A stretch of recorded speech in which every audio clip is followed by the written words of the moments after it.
Ya, ahora vamos con otra materia del cedulario, es Bases Generales de la Administración de Justicia. Bases fundamentales de la organización de la jurisdicción. ¿Qué podemos señalar de las bases del ejercicio de la jurisdicción como concepto? Las bases generales del ejercicio de la jurisdicción son, concepto, son todos aquellos principios establecidos por la ley para el adecuado y eficiente funcionamiento de los órganos jurisdiccionales. Son todos aquellos principios establecidos por la ley para el adecuado y eficiente funcionamiento de los órganos jurisdiccionales. Y acá tenemos, número 1, legalidad; 2, independencia; 3, publicidad; 4, inamovilidad; 5, responsabilidad; 6, territorialidad; 7, irrevocabilidad; 8, competencia común; 9, pasividad; 10, sedentariedad; 11, jerarquía o grado; 13, inexcusabilidad; 14, autogeneración incompleta; 15, gratuidad; 16, estatuto de los jueces; 17, continuatividad. Vamos en primer lugar, letra A, con las bases de la legalidad. La legalidad o principio de la legalidad. La legalidad como base para el ejercicio de la función jurisdiccional aparece tanto en la Constitución Política como en el Código Orgánico, y en dicho efecto, las bases de la legalidad se pueden ver desde tres perspectivas. Letra A, un sentido orgánico; letra B, un sentido funcional; y letra C, en sentido de garantía constitucional. Vamos con la legalidad en sentido orgánico.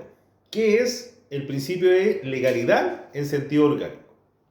El sentido orgánico implica que solo en virtud de una ley se pueden crear los tribunales de justicia. Legalidad en sentido orgánico, entonces, que solo en virtud de una ley se pueden crear los tribunales de justicia. Y esto está en directa relación con el artículo 76, inciso primero de la Constitución Política, que define aparentemente lo que es la jurisdicción. Luego, esto también está en consonancia con el 19 número 3, que nadie puede ser juzgado por comisiones especiales, sino por el tribunal que señalare la ley, sino por el tribunal que señalare la ley, y que se hallare establecido con anterioridad a la perpetración del hecho. Esta idea se repite igualmente en el artículo 2 del Código Procesal Penal. ¿Ya? Entonces, la legalidad en sentido orgánico implica que solo una ley puede crear los tribunales de justicia, y que nadie puede ser juzgado por comisiones especiales sino por el tribunal establecido con anterioridad a la perpetración del hecho. Ese es el principio de legalidad en sentido orgánico. El principio de legalidad ahora en su base funcional. ¿Qué es el principio de legalidad en sentido funcional? Y esto está en relación con el artículo 6 y 7 de la Constitución Política. Estos artículos que hablan del principio de legalidad en sentido funcional hablan precisamente de la existencia del Estado de Derecho. Vale decir, los tribunales, como órganos públicos, deben actuar dentro de la órbita de competencia prevista por el legislador, y además en conformidad al procedimiento prescrito por la ley. El marco dentro del cual pueden actuar los tribunales se encuentra establecido por la ley, al tratar precisamente la competencia. Entonces, la legalidad en sentido funcional implica que los tribunales solo pueden actuar dentro del marco que la ley le ha establecido. O sea, los tribunales solo pueden actuar dentro de la competencia prescrita para dicho fin. Si se apartan de esa competencia, sus actos adolecen de nulidad. Legalidad en sentido orgánico, legalidad en sentido funcional. Ahora, vamos con el principio de legalidad en sentido de garantía constitucional. En este sentido, el principio de legalidad en sentido de garantía constitucional importa la igualdad en la protección de los derechos de las personas dentro de la actividad jurisdiccional.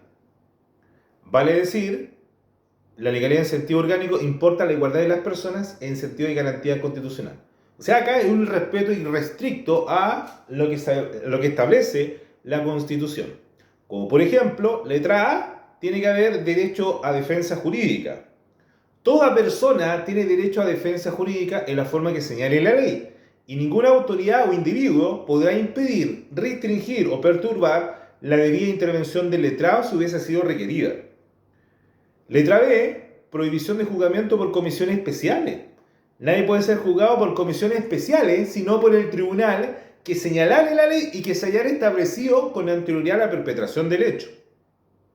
3. Existencia del debido proceso, ¿no es cierto? Y que requiere para su culminación de la existencia de un fallo.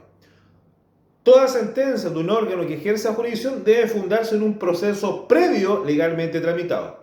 Corresponderá al legislador establecer la existencia de un procedimiento racional y justo. Y 4. Prohibición de presumir de derecho la responsabilidad penal. Entonces, cuando hablamos del principio de legalidad, habíamos dicho que tiene una triple perspectiva. En sentido orgánico, legalidad en sentido orgánico implica que solo la ley puede crear los tribunales de justicia. En sentido funcional, implica que los tribunales son creados por la ley, pero además tienen que actuar dentro del marco, dentro de la competencia que les señale la ley. Si se aparta de esa competencia, sus actos adolecen de nulidad. ¿No?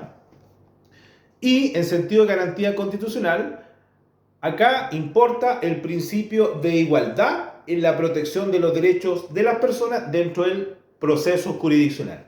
Y aquí hay que estarse a distintas garantías. Eso es el principio de legalidad en su sentido triple. Luego, como segundo principio o como segunda base fundamental de la organización de los tribunales, tenemos la base de la independencia.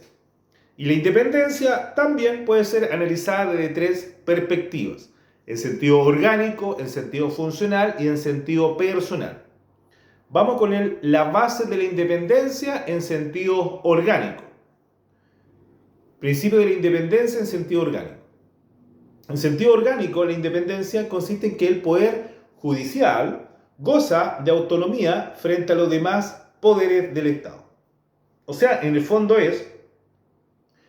no hay una dependencia jerárquica respecto del judicial al legislativo o ejecutivo. ¿Ya? No hay una dependencia jerárquica, sino que el poder judicial, en cuanto a la independencia en sentido orgánico, es independiente de todo otro poder del Estado. Y así lo refrenda el artículo 12. El poder judicial es independiente de toda otra autoridad en el ejercicio de sus funciones. Eso es la independencia en sentido orgánico, que remarca la independencia del Poder Judicial respecto de los otros poderes del Estado.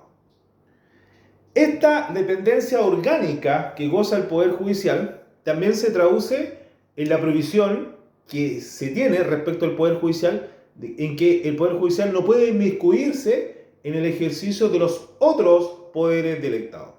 Y esto está en el artículo 4 del Código Orgánico de Tribunales, que dice que es prohibido al Poder Judicial mezclarse en las atribuciones de los otros poderes públicos y en general ejercer otras funciones de aquellas señaladas por la ley.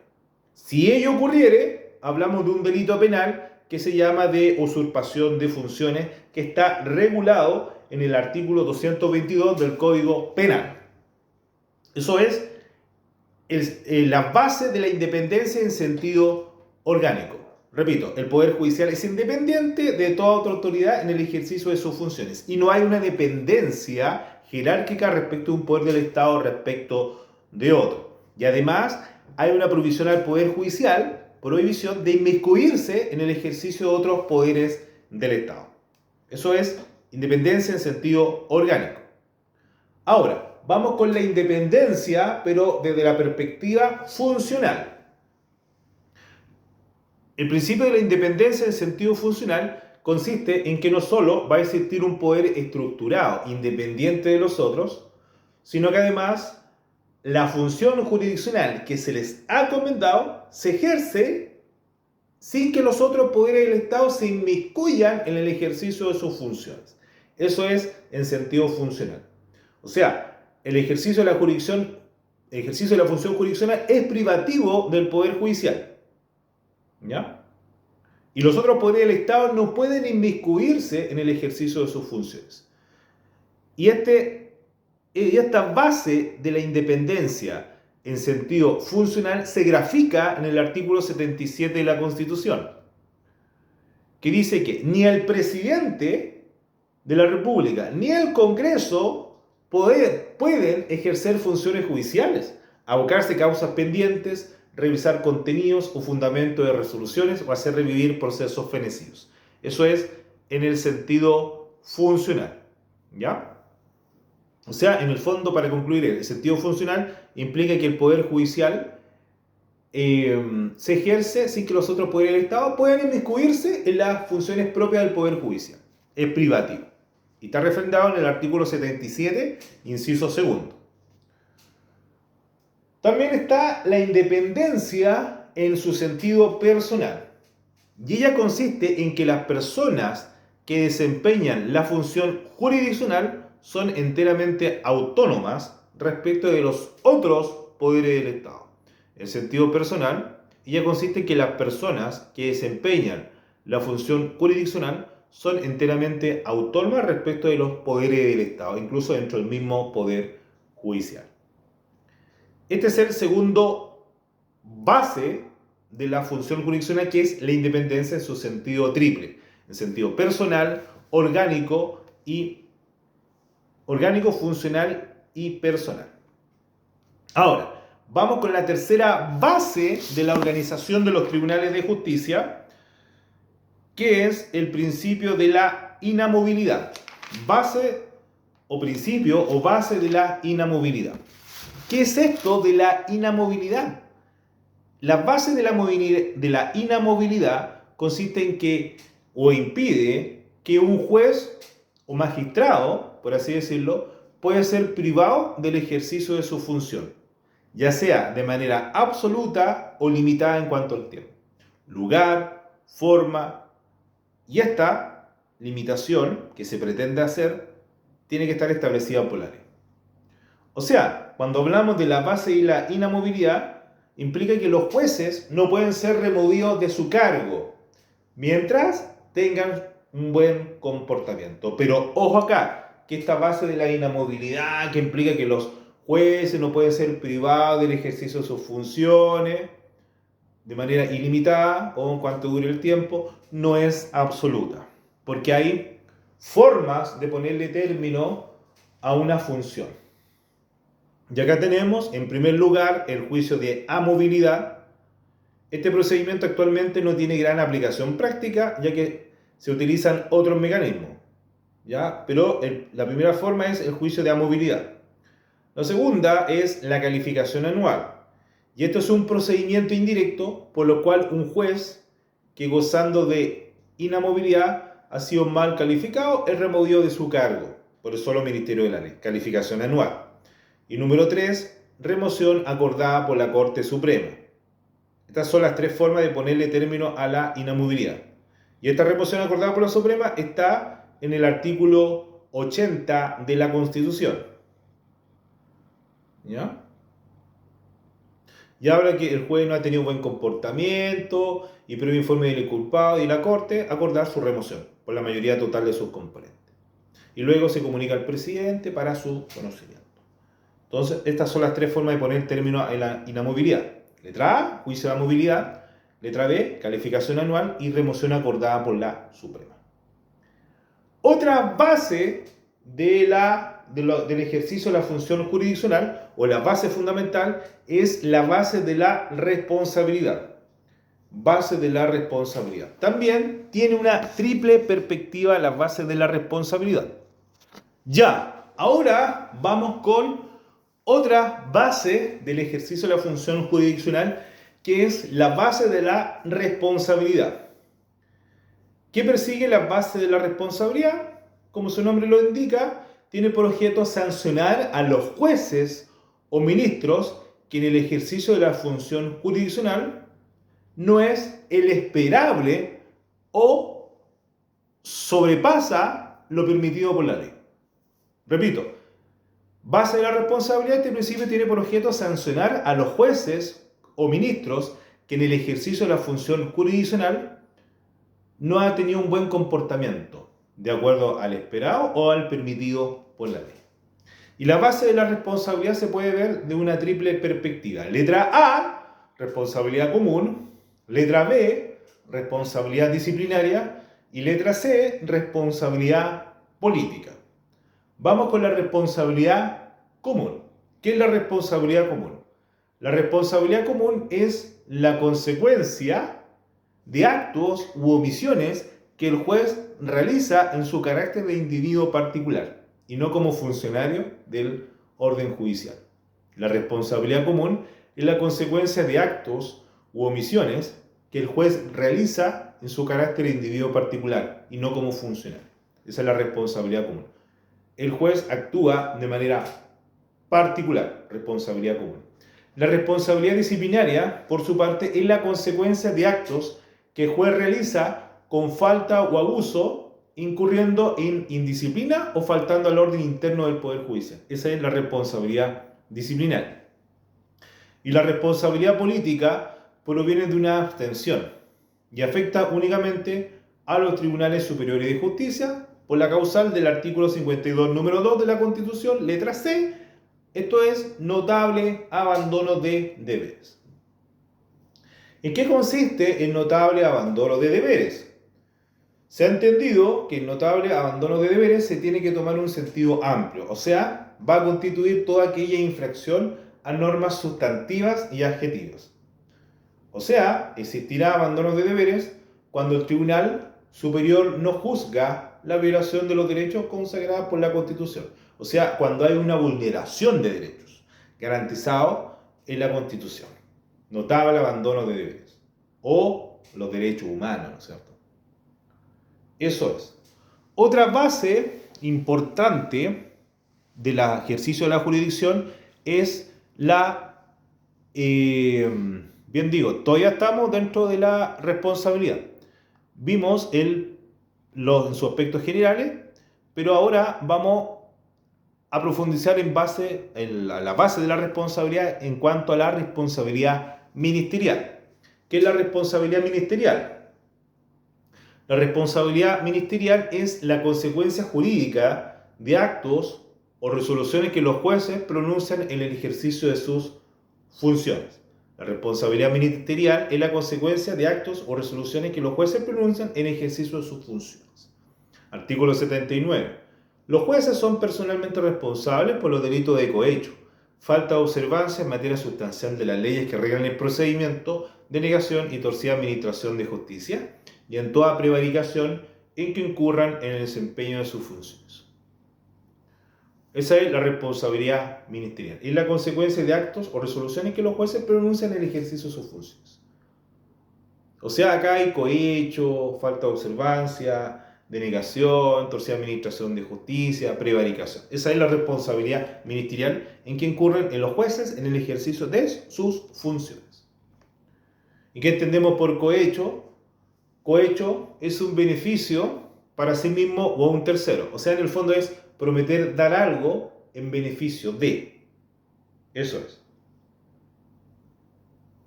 Para obtener una ventaja, etc. La prevaricación consiste en faltar a un magistrado gravemente, con dolo o culpa, a sus deberes funcionales. Otra base del ejercicio de la función jurisdiccional es el principio de la territorialidad. Principio de la territorialidad. Y esto está en el artículo 7 del Código Orgánico de Tribunales, que señala que los tribunales solo podrán ejercer su potestad en los negocios y dentro del territorio que la ley le hubiere respectivamente asignado. Principio de la territorialidad, artículo 7, señala que los tribunales solo pueden ejercer su potestad en los negocios y dentro del territorio que la ley le hubiera respectivamente asignado. Dicho la regla general, viene la excepción. De ahí dos excepciones. Número 1, inspección personal del tribunal. Sería una excepción a la territorialidad. Y esto consiste en que los tribunales pueden actuar fuera de los límites que la ley les ha asignado. Fuera, por así decirlo, fuera del territorio que la ley les señala. En términos generales. Y los exhortos no constituyen una verdadera excepción a la territorialidad por cuanto no hay un traslado material de un territorio a otro, sino que hay una comunicación para la práctica de una determinada actuación judicial en otro territorio propiamente tal. Otra base para el ejercicio de la jurisdicción es la base de la jerarquía. ¿Qué es la base de la jerarquía o grado? La base de la jerarquía o grado implica que los tribunales de justicia tienen una estructura piramidal. La base de la jerarquía o grado implica que los tribunales tienen una estructura piramidal, que en su base tiene a los jueces ordinarios de menor jerarquía. O sea, en el fondo es, la jerarquía hay que estarse a la pirámide. La pirámide. En la base de la pirámide están los tribunales inferiores. ¿Cuáles son? Jueces de garantía, tribunal oral en lo penal, jueces de letra. Luego, en el medio de la pirámide está la Corte de Apelaciones. Y en la cúspide de la pirámide está la Corte Suprema, que lo más ciútico dicen, excelentísima Corte Suprema. Yo no digo excelentísima porque no estoy ni ahí con los viejos feos. Aparte que son todos ladrones, weón. Luego, tenemos la base de la publicidad. ¿Qué es la base de la publicidad? La base de la publicidad está en el artículo 9 del Código Orgánico de Tribunales, que señala que los actos de los tribunales son públicos, salvo las excepciones que expresamente señale la ley. Los actos de los tribunales son públicos, salvo las excepciones que señale la ley. ¿Y cuáles son las excepciones? El secreto. Y el secreto puede ser de dos tipos. Secreto absoluto, secreto relativo. El secreto absoluto es aquel en que la norma impide tener acceso a un expediente o una actuación judicial. Por ejemplo, casos de violaciones de menores, delitos sexuales. Secreto absoluto en respecto a la investigación en materia penal. Y secreto relativo es aquel que impide, por así decirlo, a los terceros tener a una actuación judicial, pero no a todo el expediente, o no toda la carpeta electrónica, sino que a ciertas piezas. ¿Ya? Y esto se da, por ejemplo, en materia de familia. Por ejemplo. Otra base para el ejercicio de la jurisdicción es el principio de la sedentariedad. El principio de la sedentariedad implica que los tribunales deben ejercer sus funciones en un lugar fijo y determinado. Sedentariedad implica que los tribunales tienen un lugar fijo y determinado donde ejerce su función jurisdiccional. ¿Ya? Solamente decir eso.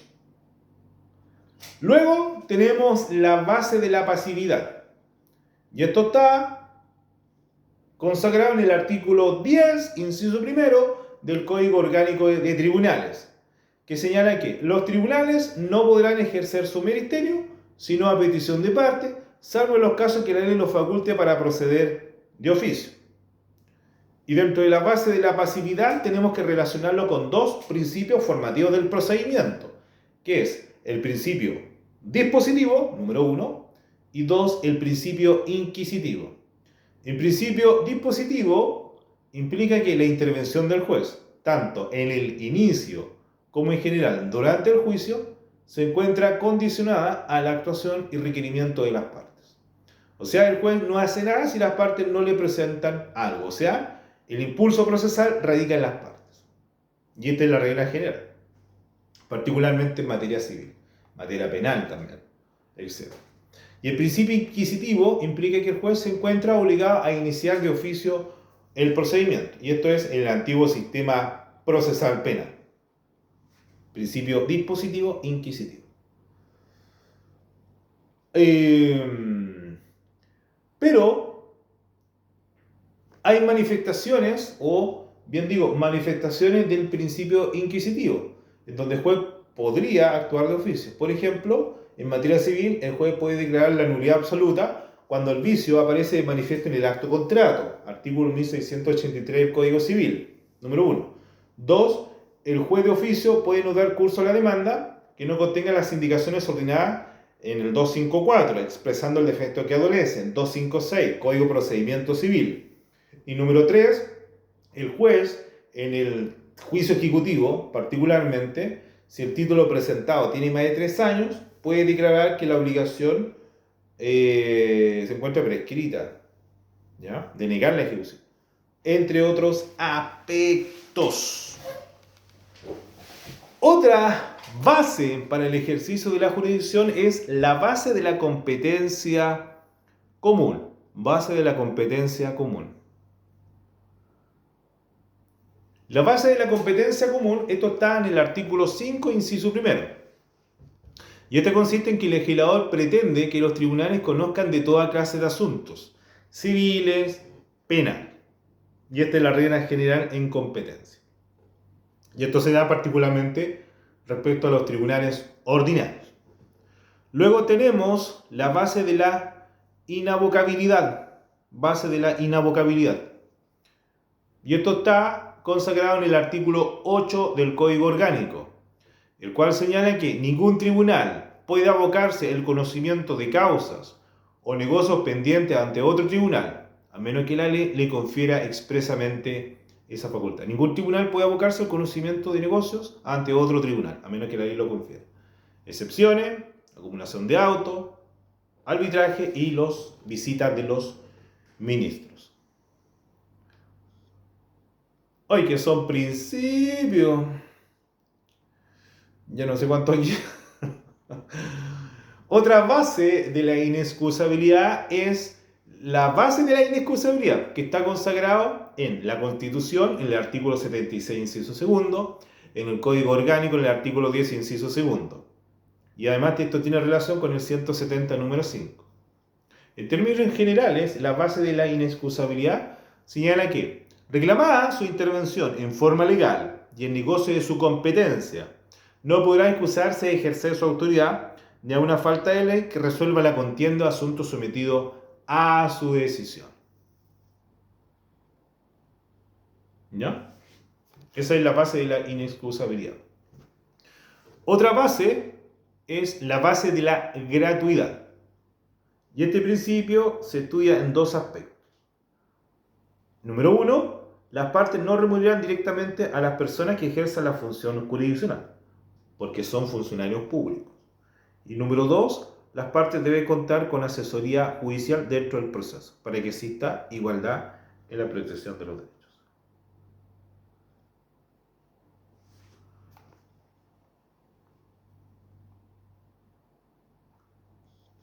Otra base de la jurisdicción es base de la autogeneración incompleta. Base de la autogeneración incompleta.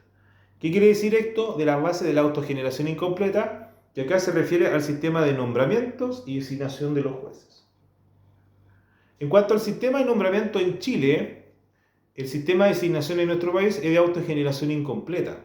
Vale decir, donde interviene el Poder Judicial, quien propone, y el Poder Ejecutivo, presidente de la República, es quien escoge y nombra. Ahora, tratándose de los ministros de la Suprema, a partir de la dictación de la ley 19.541, también interviene el Senado, quien debe aprobar la proposición del presidente. Ese es el sistema de autogeneración incompleta. Ahora, en cuanto a... Oye, larga esta cuestión. En cuanto a la base del estatuto de los jueces, tenemos que señalar lo siguiente. Base del estatuto de los jueces. Vamos a cortar el video para que no salga tan largo.